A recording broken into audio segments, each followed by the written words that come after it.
एक रात आसमान में चमकते तारों के बीच आरवी और छोटा चीकू अपने घर की छत पर बैठे चांद देख रहे थे। ठंडी हवा चल रही थी और पूरा माहौल बहुत शांत था। तभी अचानक आसमान में एक तेज चमक दिखाई दी। एक चमकता हुआ तारा तेजी से नीचे गिरा। चीकू डरकर आरवी का हाथ पकड़ लेता है और पूछता है, दीदी ये क्या था?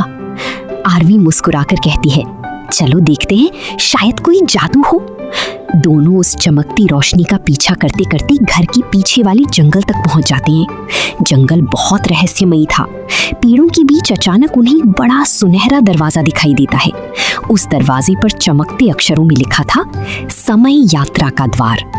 चीकू खुशी से उछलकर बोला, दीदी इसे खोलते हैं।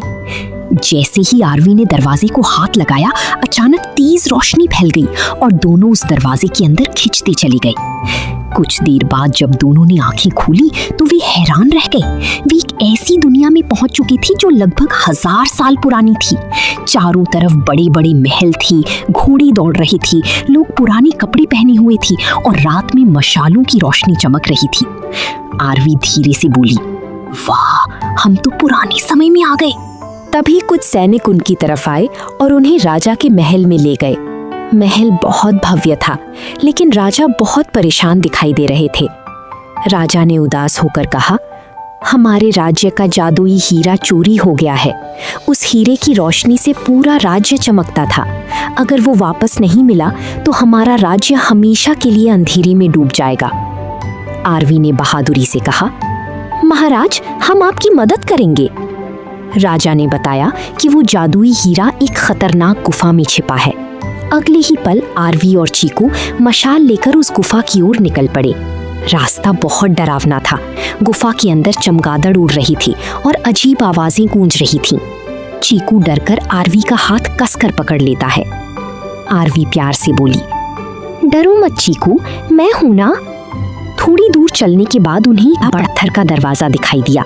उस पर एक पहेली लिखी थी, जिसका दिल सच्चा होगा वही आगे जा पाएगा। अचानक उनके सामने 3 रास्ते खुल गए। एक रास्ता आग से भरा था, दूसरा अंधेरे में डूबा हुआ था और तीसरे रास्ते पर हल्की सुनहरी रोशनी चमक रही थी। आरवी ने ध्यान से सोचा और बोली, सच्चा रास्ता वही होगा जहाँ डर कम हो और उम्मीद ज्यादा। दोनों तीसरे रास्ते पर चल पड़े। कुछ देर बाद वे एक विशाल गुफा में पहुंची, जहाँ बीचों बीच चमकता हुआ जादुई हीरा रखा था। लेकिन तभी अचानक जोरदार हंसी गूंज उठी। एक लालची जादूगर वहां प्रकट हुआ। उसकी आंखें लाल थीं और हाथ में जादुई छड़ी थी।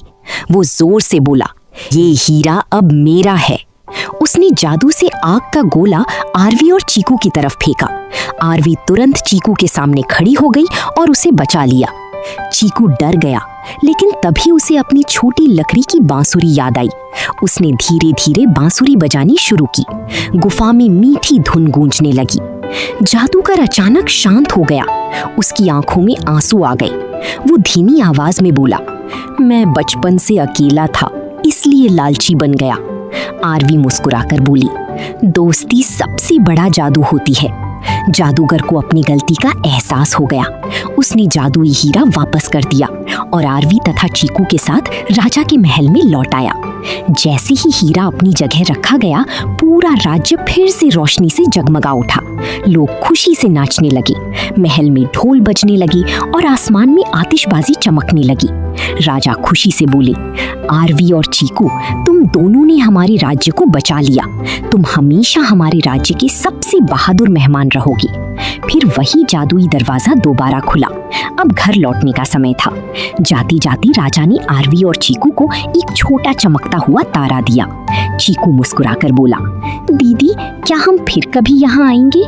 आरवी आसमान की तरफ देखकर मुस्कुराई और बोली, अगर दिल सच्चा हो तो हर जादू फिर से मिल सकता है।